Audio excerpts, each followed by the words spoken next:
దురదృష్టవశాత్తు సుమారుగా 7 మహిళలు తొక్కిసలాట్లో చనిపోవటం అనేది నిజంగా చాలా విచారించదగ్గ విషయం.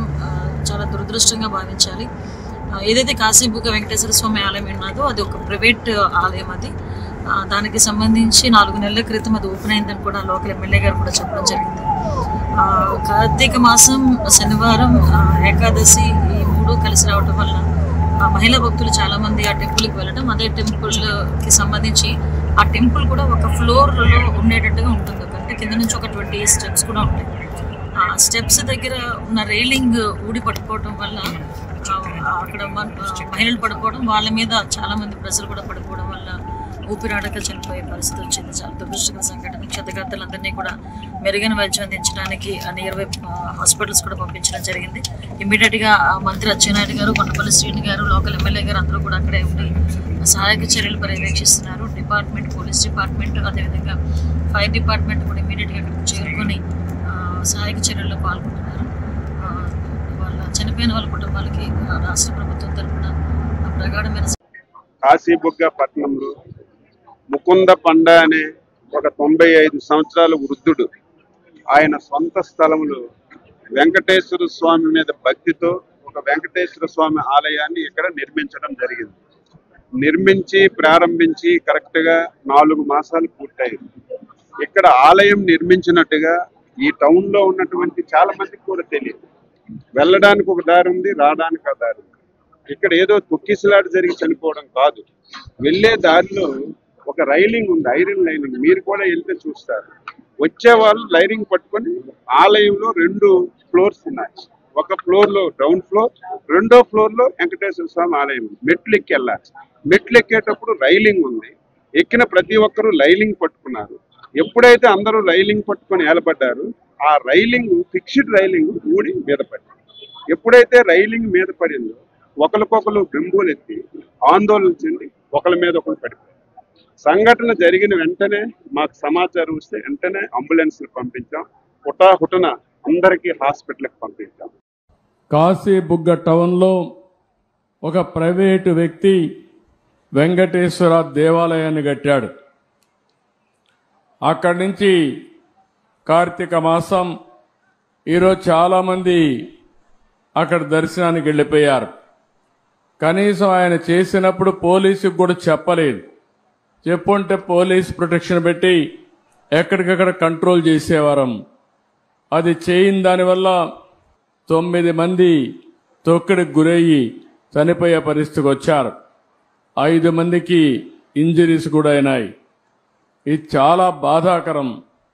నేను ప్రతి ఒక్క ప్రాణాన్ని కాపాడుకోవాలని అనేక ప్రయత్నాలు చేస్తూ ఉంటే కొంతమంది ప్రైవేటు వ్యక్తులు ఇలాంటి కార్యక్రమాలు చేయడం చాలా బాధాకరం.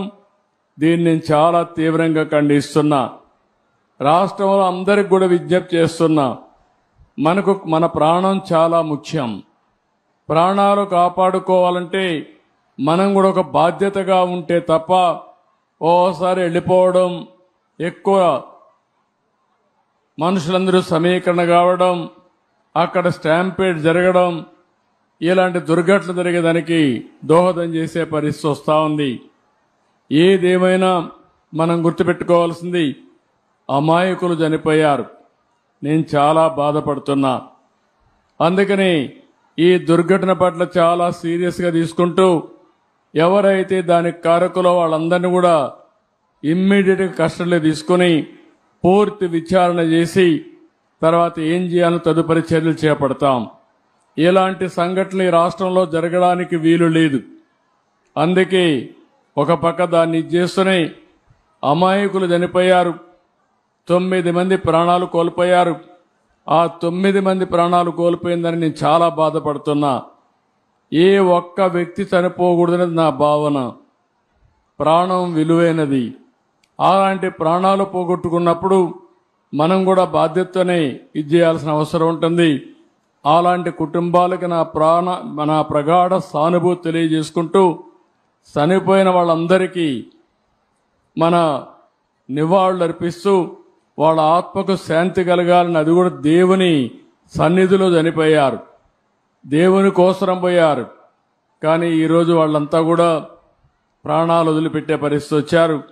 చాలా బాధేస్తుంది. ఏదేమైనా మనం అందరం నిమిత్త మాత్రులం. ఓసారి సంఘటనలు జరుగుతాయి. జరగకూడదని ఎన్ని ప్రయత్నాలు చేసినా కొన్ని సంఘటనలు జరుగుతున్నాయి. నేను ఆ విషయాలను కూడా మీతో మళ్ళీ మాట్లాడతాను. కాశీ బుగ్గలో జరిగిన సంఘటన పట్ల దిగ్భ్రాంతిని వ్యక్తం చేస్తూ చనిపోయిన వారి పట్ల నా ప్రగాఢ సానుభూతి తెలియజేసుకుంటూ వారికి ఆత్మశాంతి కలగాలని భగవంతుని మనస్ఫూర్తిగా ప్రార్థిస్తూ ఈ కుండ అందరూ కూడా లేచి 2 నిమిషాలు మౌనం పాటించాల్సిందిగా మిమ్మల్ని అందరినీ కోరుతున్నా. ఈరోజు శ్రీకాకుళం జిల్లాలోని కాశీబుగ్గ ప్రాంతంలో శ్రీ వెంకటేశ్వర స్వామి ఆలయం, అక్కడ ఇవాళ ఏకాదశి పర్వదినాన భక్తులు వేలాదిగా తరలి వచ్చి అక్కడ వెంకటేశ్వర స్వామిని దర్శించుకునే సమయంలో అక్కడ తొక్కిసలాట జరగడం, కట్టినటువంటి బ్యారికేడ్లు, క్యూ లైన్లు కూడా అన్ని బ్రేక్ అయిపోవడంతో ఒకరి మీద ఒకరు భక్తులంతా కూడా వాళ్ళ మీద ఒత్తిడి రావడంతో చాలా మంది ఒక అయోమయపు స్థితిలో, ఎక్కడున్నామో ఏమీ తెలియని పరిస్థితిలో కింద పడిపోతే వాళ్ల మీద కొంతమంది జనం నడిచిపోవడం వల్ల తొక్కిసలాటలో దాదాపు 10 మంది చనిపోయినట్టు ఇప్పటికే సమాచారం వచ్చింది.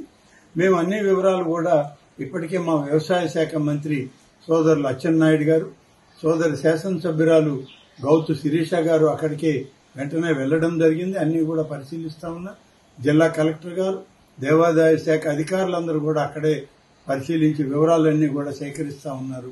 మొత్తం మీద ఇప్పటికే అందిన సమాచారంలో అయితే 10 మంది చనిపోయారని చెప్పి ఇప్పటికే సమాచారం వచ్చింది.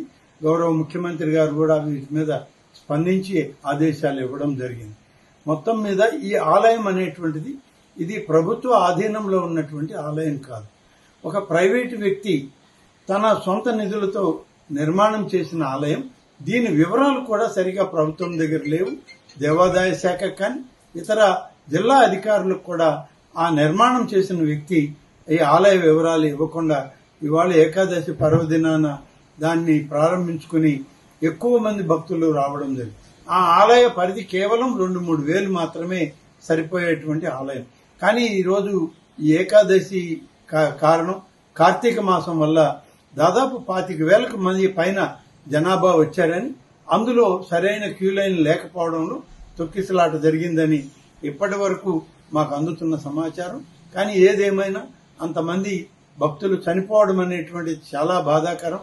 వారి కుటుంబ సభ్యులకి రాష్ట్ర ప్రభుత్వం తరఫున, దేవాదాయ శాఖ తరఫున వారికి ప్రగాఢమైన సానుభూతిని తెలియజేస్తూ ఇప్పటికే క్షతగాత్రులైన వాళ్ళందరినీ కూడా అన్ని ఆసుపత్రులకు తీసుకెళ్లి వాళ్ళకి కావలసినటువంటి మెరుగైన వైద్యం అందించాలని, మరి ఎటువంటి ఎక్కువ మంది ఇంకా దానిలో ఇబ్బంది పడకూడదని చెప్పి అధికారులకు ఇప్పటికే ఆదేశాలు ఇచ్చాం. ఇంకా ఎలా ఉంటుంది సమాచారం అనేది మా వ్యవసాయ శాఖ మంత్రి వారు, జిల్లా కలెక్టర్ గారు, శాసనసభ్యులు అక్కడే ఉన్నారు కాబట్టి వారు ఇచ్చే సమాచారం తీసుకొని మళ్ళీ మాట్లాడతారు. Thank you. అబద్ధాలతో దుష్ప్రచారం చేసి తిరుమల తిరుపతి వెంకటేశ్వర స్వామిని అపవిత్రం చేసిన ఈ చంద్రబాబు నాయుడు గారిని ఎందుకు మీరు మందలించలేకపోతా ఉన్నారు? ఎందుకు మీరు వెనకేసుకొని వస్తా ఉన్నారు?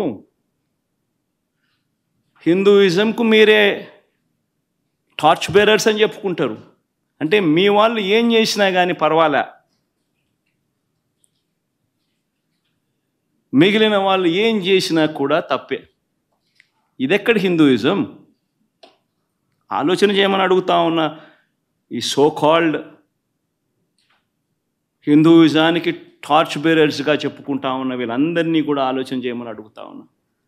నిజంగా హిందూయిజం అంటే ఏమిటి అని అంటే మానవత్వం చూపేదే హిందూయిజం. మానవత్వం చూపలేని వాళ్ళు ఎవరూ కూడా నేను మంచి హిందువునని కూడా చెప్పుకునే కార్యక్రమం చేయలేరు.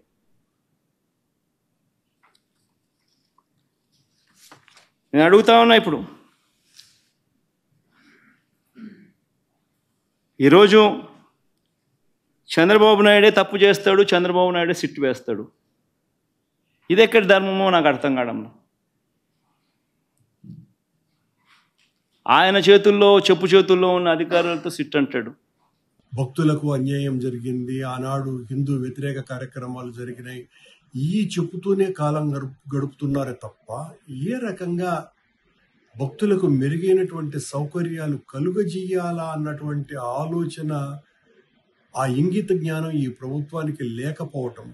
మరి మొన్న సింహాచలంలోనే, శ్రీకాకుళం పక్కన ఉన్నటువంటి విశాఖపట్నం జిల్లాలో సింహాచలంలో అంత పెద్ద దుర్ఘటన జరిగింది. అంతకుముందే ఒక 5-6 నెలల ముందు తిరుమలలో తొక్కిసలాటల్లో 6 మంది చనిపోయారు, దాదాపు 50 మంది గాయపడ్డారు. మళ్ళీ అలాంటి పునరావృతం కాకుండా చేయటానికి దాదాపు 20,000 మంది పైగా భక్తులు వస్తారు కాశీబుగ్గ దేవాలయంలో అని ప్రతి సంవత్సరము ఆనవాయితీగా వచ్చేటువంటి సాంప్రదాయం ఉన్నది కనుక మనం మరింత జాగ్రత్త ఎలా తీసుకోవాలా అన్నటువంటి విషయాన్ని మర్చిపోయి ఏ మాత్రము కూడా భక్తుల యోగక్షేమాలను గురించి పట్టించుకునేటువంటి స్థితిలో లేకుండా ఈ ప్రభుత్వం చేస్తున్నటువంటి వైఎస్ఆర్ కాంగ్రెస్ పార్టీ నాయకుల మీద, కార్యకర్తల మీద దాడికి తమ కాలాన్నంతా ఉపయోగపెడుతూ తద్వారా హిందూ ధర్మాన్ని ఏదో పెద్ద రక్షిస్తున్నాము అన్నటువంటి ఫోజులు కొడుతూ ఆచరణలో మెరుగైనటువంటి సౌకర్యాలు, వాళ్ళ భద్రతకు సంబంధించి జాగ్రత్తలు తీసుకునే విషయంలో ఈ ప్రభుత్వం పూర్తిగా విఫలం చెందుతున్నది. ఈ రోజున ప్రజలందరూ కూడా అనుకుంటున్నారు, ఇంత దుర్ఘటనలు జరుగుతున్నాయి అంటే ఈ చంద్రబాబు గారి ప్రభుత్వం పట్ల భగవంతునికి కూడా ఆ కోపం ఉన్నది అన్నంతగా భక్తులు చెప్తున్నారంటే ఇప్పటికైనా బుద్ధి తెచ్చుకోవాలా చంద్రబాబు గారి ప్రభుత్వం. మీరు ఎంతసేపు మా మీద పడి దాడి చేయటానికి మీ సమయాన్ని దయచేసి వాడకండి. మీరు దేవాలయాల పరిరక్షణకి, దేవాలయాలకు వచ్చేటువంటి భక్తులకు మెరుగైనటువంటి సౌకర్యాలు కల్పించటానికి మీరు ప్రత్యేకమైనటువంటి శ్రద్ధ తీసుకోవాల్సినటువంటి అవసరాన్ని ఇప్పటికైనా గుర్తించండి అని కోరుతున్నాను.